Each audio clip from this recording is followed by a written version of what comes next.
kapayok, isang magandang araw sa inyo. Ang video ito ay plucking tutorial ng kantang I've Been Away Too Long ni George Baker. Ang mga chords na gagamitin natin ay dun sa original na chords, yung sa key of C.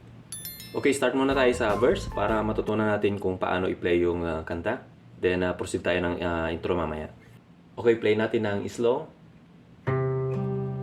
How can I say to you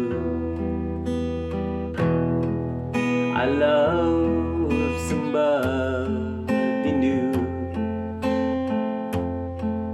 You were so good to me always.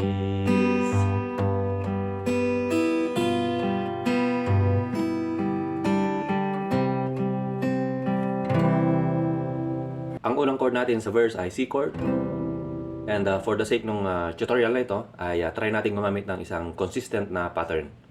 Yan yung bass, 3-2, bass, bass, 3-2-3. Ang time signature natin sa kanta ay 4-4. So kung gawin natin halimbawa sa C chord ay ganito. 1 and 2 and 3 and 4 and 1 and 2 and 3 and 4 and sa E minor, ganun din. 1 and 2 and 3 and 4 and all throughout ng kanta. Kung mapapansin niyo, may dalawang bass dyan na magkasunod doon sa bandang gitna. So, bass, 3-2, bass, bass, 3-2-3. How can I say to you I love somebody new? You were so good to me always.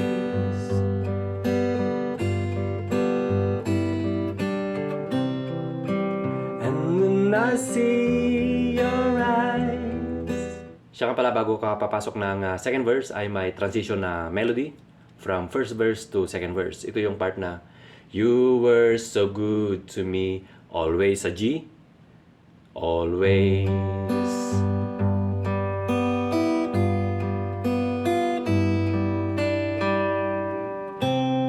C. Pasok na ang second verse. Kung paano gawin yan ay ganito lang. Sa syllable na ways, from always, you were so good to me always. Bass. Then yung usual na pattern. 3-2. Bass, bass. This time, open lahat yung string sa baba. So, from third, second, then last ay first. Yan yung gagawin. So, bass, 3-2, bass, bass, 3-2, 1 na open. Then 7, G7, always. G7. Sa G7, ang gagawin mo lang ay sabay ang bass sa first string, first fret. Then same pattern, 3, 2. Then instead na bass yung gagawin mo ay ulitin mo lang yung first fret ng first string. Then bass sabay sa open na first string. Then same pattern, 3, 2, 3. Pero dun sa second string, ilagay mo yung hililiit sa third fret. Then third string, open.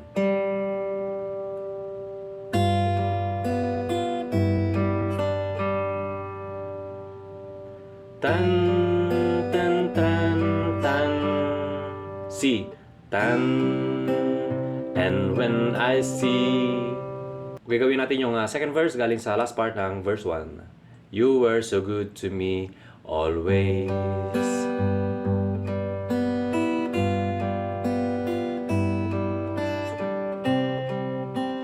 And when I see your eyes,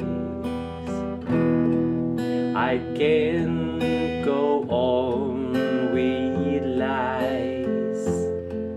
It breaks your heart, but I just can't hide it.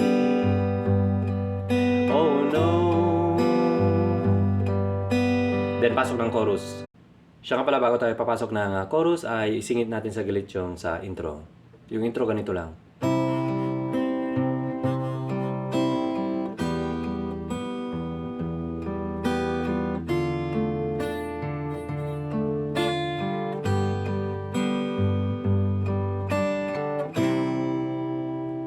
Yung sequence na yan ay gagawin mo ng dalawang beses bago papasok ng verse 1. Para magawa mo yung melody ng intro na yan, ay kailangan mong mapansin yung mga double plucking na strings sa una at saka sa pangpitong bilang ng bawat measure, gaya sa chord C.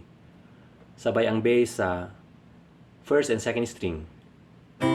Then usual pattern, 3, 2, bass, bass, 3. Then this time sa pangpitong bilang ulit ay double pluck. Then last ay third string. Pagdating naman sa E minor, kahit itong first string lang ang i-press mo sa third fret. Then sabay ang bass and second string. Then 3, 2, bass, bass, 3. Pangpitong bilang sabay ulit. First and second string. Then third string. Ganon din sa D minor.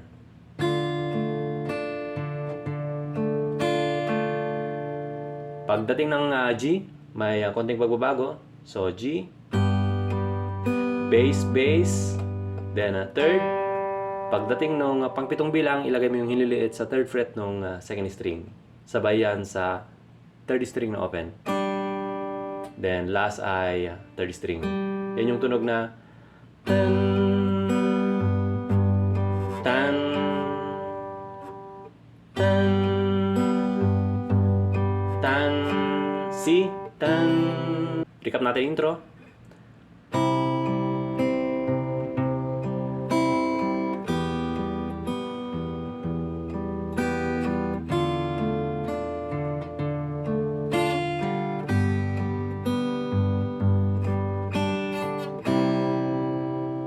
Gawin mo yung sequence na yan dalawang beses bago papasok ng unang verse. Okay, balik tayo sa chorus mula sa last part ng second verse. It breaks your heart, but I just can't hide it. Oh no, I've been away too long. Now I just can't go on. I've been away I've been away too long.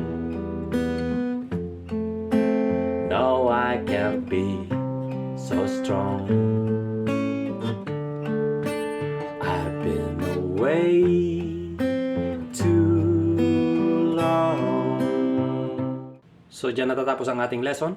Sana nagustuhan mo ninyo. Sa mga hindi pa subscribe sa aking channel ay please subscribe, then hit the notification bell para notified kayo sa mga next upload ko. Maraming salamat po.